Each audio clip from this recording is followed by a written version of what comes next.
Our news is brought to you by Alive. Coming up tonight, Bahamians in Texas brave a winter storm that has knocked out power and left many freezing in their homes. Meanwhile, applications for expungement of criminal records are on the rise, and a Bahamian legend celebrates a birthday.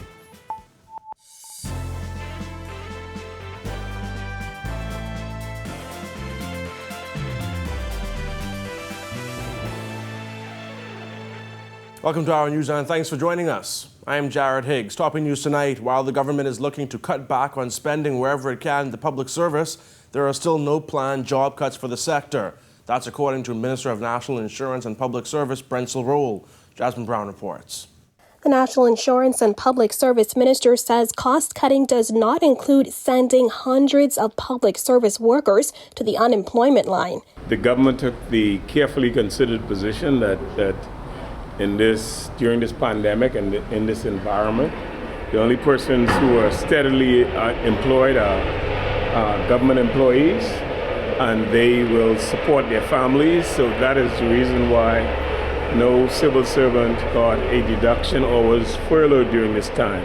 As the COVID-19 pandemic continues to drag on, so has economic uncertainty since the first case of COVID-19 was recorded in the Bahamas in March 2020. Restrictions during an ongoing state of emergency have resulted in many businesses shuttering their doors permanently. For much of the pandemic, major resorts remained closed for months, leaving many people out of work.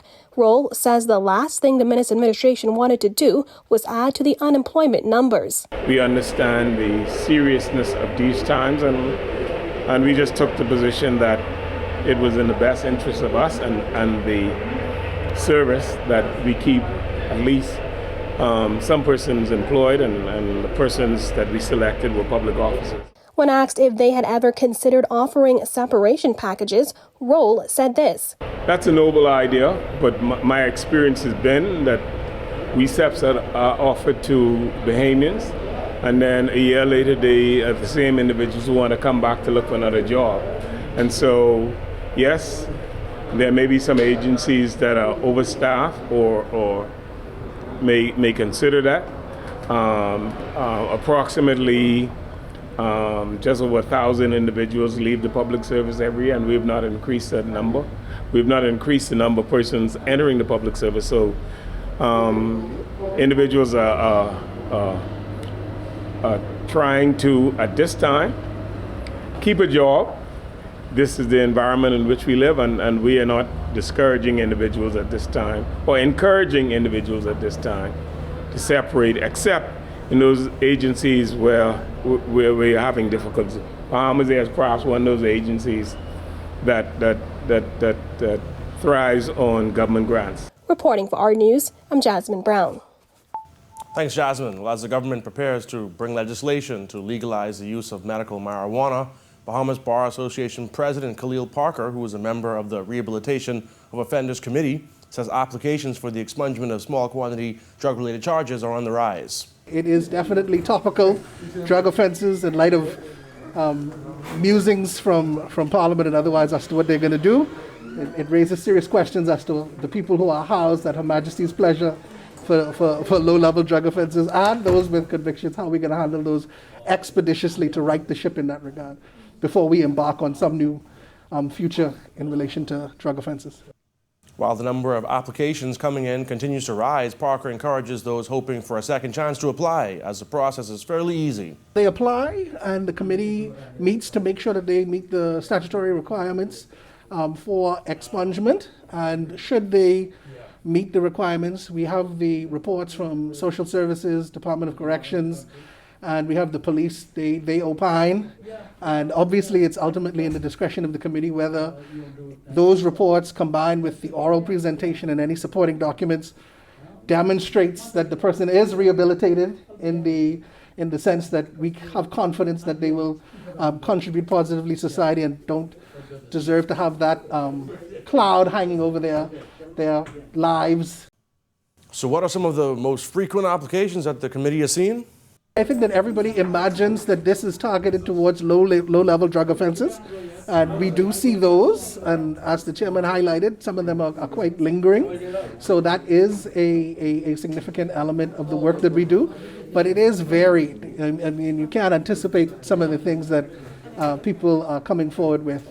So I wouldn't say that there's anything that's more popular than anything else. A Bahamian living in Texas is among millions last week experiencing blackouts and winter whiteouts as the United States battles severe weather systems. Texas in particular was hit hard with massive power, water, and gas outages. My name is McFerris Hannah, and I live in the Dallas area, particularly Arlington, Texas, which is about 20 miles outside of the Dallas Metroplex. So it's getting much better, right? So, like I said, I've been here 17 years and never experienced nothing like it. So on Sunday night, late Sunday night, early into Monday morning, like about 2 o'clock in the morning on Monday, lights just went off. You know, it'd been snowing all day, so I didn't think none of it, maybe a car wreck or whatever, so. But that power outage turned out to be much more, affecting millions of Texas residents, some of which are still without power today. Hannah has lived in the Dallas area with his family for more than 17 years. He's a son of the soil and native of Hatchet Bay, Eleuthera. He says he's not seen such devastation from a winter storm. Being without power and it's -5 degrees, it's no joke. That's ice. And that's filled with snow accumulation. Like I say, being in -5 degree and no heat, it's just bad. Bad. Hannah says he has a fireplace which helped him to get through the 48 hours until his power was restored. But he says a lot of Bahamians across the state were affected. We Bahamians, we stick together, right? So we have a group chat and everybody checking on one another and seeing how everybody's doing. And so some of them went by other family members or other friends just until their power gets turned on or their water gets turned on. So, you know, that's what we do. You know, we just, come together. The director of the Pan American Health Organization is calling for fair and equitable distribution of COVID-19 vaccines, which have been forecasted as the only way to bring an end to the pandemic. George O'Bain reports. While the number of COVID-19 cases in the region continue to decline, Pan American Health Organization Director Dr. Carissa Etienne is concerned the current vaccination numbers are not enough. 2 months since the first COVID-19 vaccine was delivered, nearly 63 million people have been vaccinated against COVID-19 across the Americas and the Caribbean, with more people protected every day. The majority of these vaccinated are from the northern countries. And while these figures are encouraging, they are not enough. To benefit from the collective immunity of vaccines, herd immunity, coverage must be very high. This comes as the Bahamas awaits the arrival of the COVID-19 vaccine, which Health Minister Renwood Wells says is expected to arrive at the end of the month. Hand washing, mask wearing, and vaccinations have been touted as the best way to end the COVID-19 pandemic. So how many people have to be vaccinated in the region? More than 700 million persons throughout the Americas would have to be vaccinated against COVID-19 to ensure a 70% coverage. This will be no easy task. So we count on the full commitment of our member states and the global community to protect the peoples of the Americas. We are working with COVAX to bring us closer to this goal. The PAHO director says they are working closely with COVAX to ensure that vaccinations are evenly distributed across the Americas and the Caribbean. However, there is still a need for more pharmaceutical companies to assist. We must also urge donors, pharmaceutical companies, and international organizations to support the Americas so that we have enough vaccines to do what we do best, expand immunizations to save lives. Our vaccination goals in the region are grounded in equity.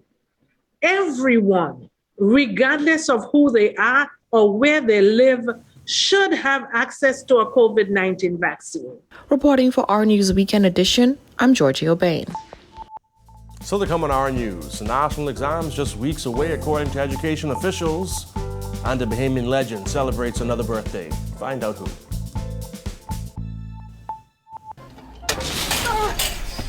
Are you okay? No. Yeah, I got. That's supposed to happen. Listen, wait. Where's your heart? Where is your compassion? Do you have a soul? Hey, Jimbo, clear my schedule for the rest of the day, eh?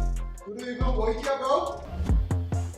And what are the chances we can actually operate on the patient? Come on, man. Surgery will begin in 2300 hours, okay? So, we two are rappers, right?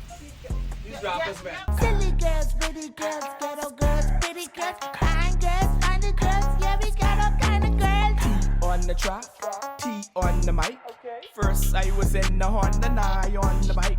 I tell her hop on back, she holding on my back. I threw the wide back, straight back, 12 o'clock. Too much girls to choose from like any, many, mighty, mo.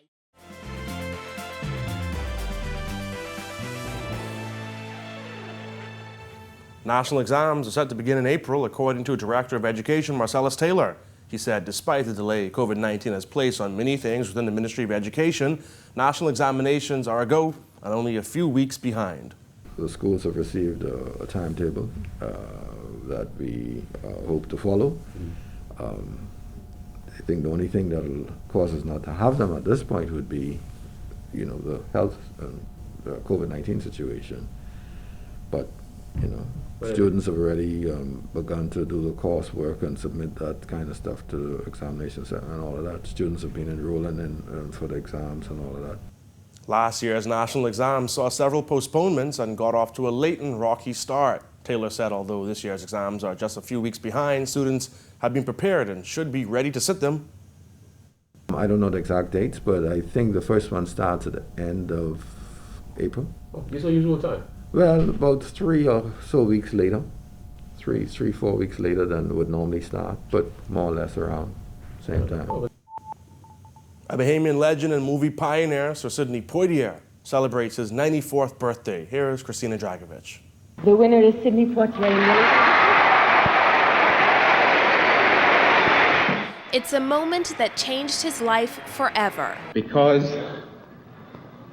it is a long journey to this moment, I am naturally indebted to countless numbers of people.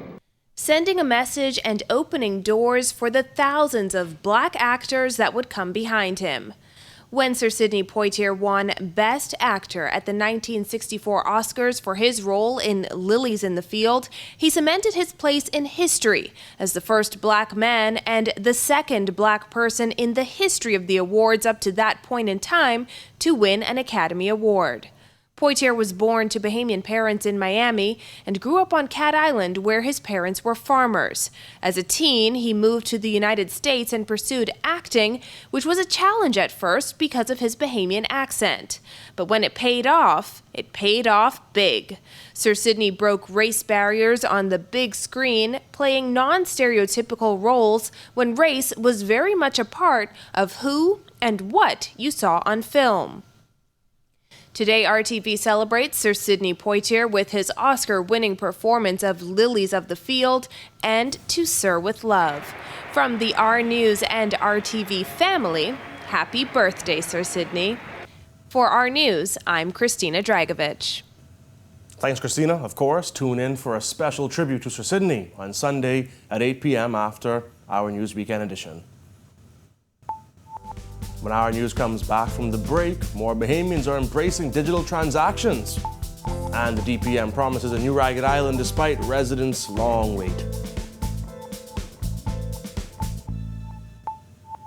Are you okay? No. Yeah, I got. That's supposed to happen. Listen, wait.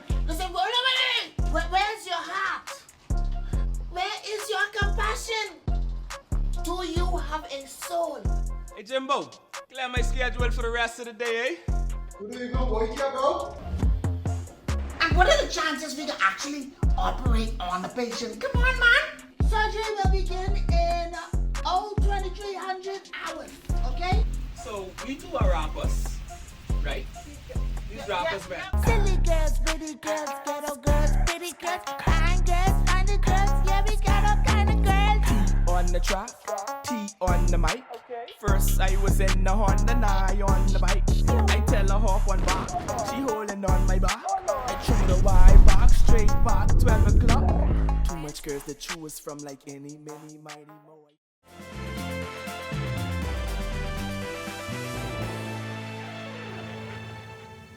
More Bahamians are embracing going digital, according to Island Pay Managing Director Jeffrey Beckles. Just this past week, global brand MasterCard and Island Pay announced a partnership that will allow for greater use of the central bank's sand dollar digital currency. Beckles said, from what he's seen, more Bahamians are preferring to not walk around with cash.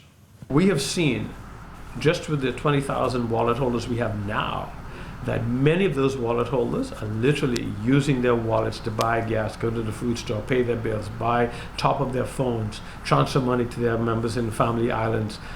It's already beginning to take effect, and we're excited about the opportunity to work with MasterCard, work with the central bank, and obviously Island Pay is very pleased to be a part of the leading, be on the leading edge of technology integration in the Bahamas as a way of life. A full nationwide rollout of the sand dollar is scheduled for this spring, and Beckles said it's something that should be embraced by all Bahamians. And so it represents the fact that the Bahamas is also very much attuned to the need to conclude and to continue to evolve in its digital transformation, which would better serve the Bahamas as a global player, where we know that the digital community is global. Businesses are now doing more things from a technology-driven base than ever before. How do we use this opportunity to position the Bahamas and Bahamians to participate in the global commerce?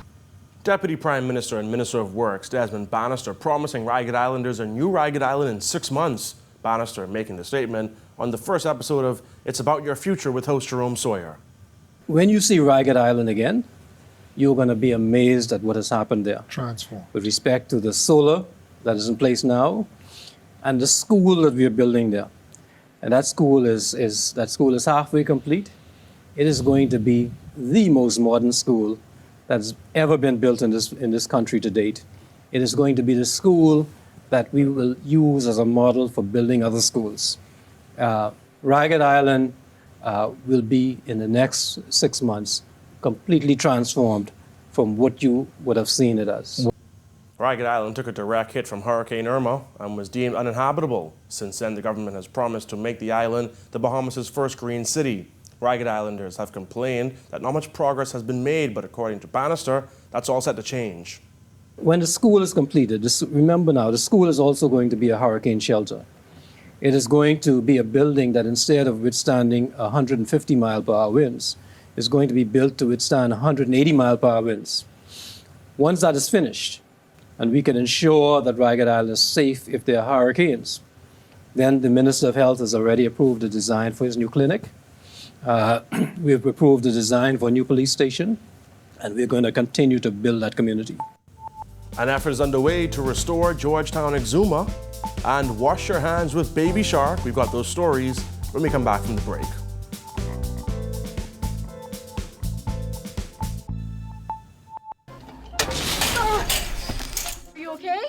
No. Yeah, I got. That's supposed to happen. Listen, wait. Where's your heart? Where is your compassion? Do you have a soul? Hey, Jimbo, clear my schedule for the rest of the day, eh? Where do you go, boy? Can't go? And what are the chances we can actually operate on the patient? Come on, man. Surgery will begin in 2300 hours, okay? So we do our rappers, right?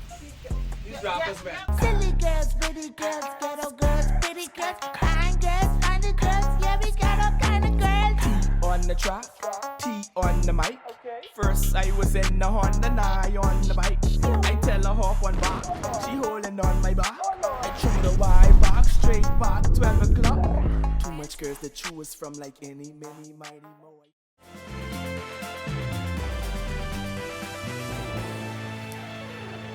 Exuma's and Raglan Island MP and the Exuma Pride Association are launching a Restore Georgetown initiative. According to Chester Cooper, the initiative is a long-term plan with a few short-term wins.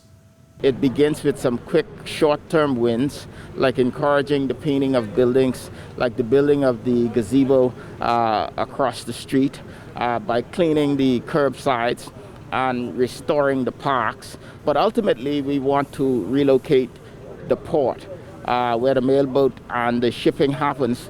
We want that to go down to the Navy base. We want to restore Georgetown to the kind of charm that it used to have.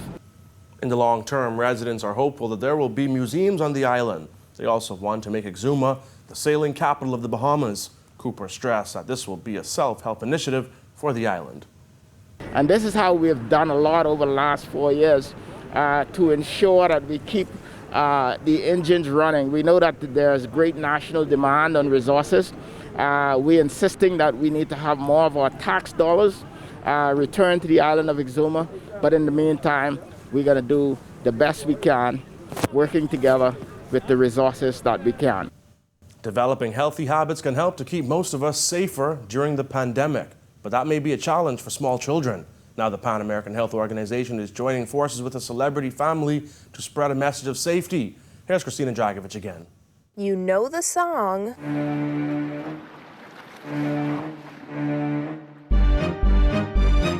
And you know the family. Oh, yeah! Now the Pan American Health Organization is working with everyone's favorite baby shark to encourage young children to wash their hands and prevent the spread of COVID-19. Did you know it's super important to wash your hands to stay strong and healthy? Learn how to wash your hands properly with me. The catchy song now has new lyrics reminding children to always use soap and don't forget to rub your hands, rub your hands, rub your hands, rub your hands. While hand washing is an important part of preventing the spread of the coronavirus, Paho and the baby shark family are also encouraging other preventative measures, such as covering your sneeze and coughing into your elbow, so we can all be safe at last. Safe at last. Safe at last. Safe at last. According to Paho, the song Wash Your Hands with Pink Fong has attracted more than 39 million viewers from all over the world on YouTube. You can join the wave and try your hand at the Baby Shark Hand Wash Challenge. Thanks again, Christina. Well, that'll do it for our news tonight. To catch our news on the go, download the Rev Go Play app. On behalf of the entire news team, I'm Jared Higgs. Have a beautiful evening, Bahamas.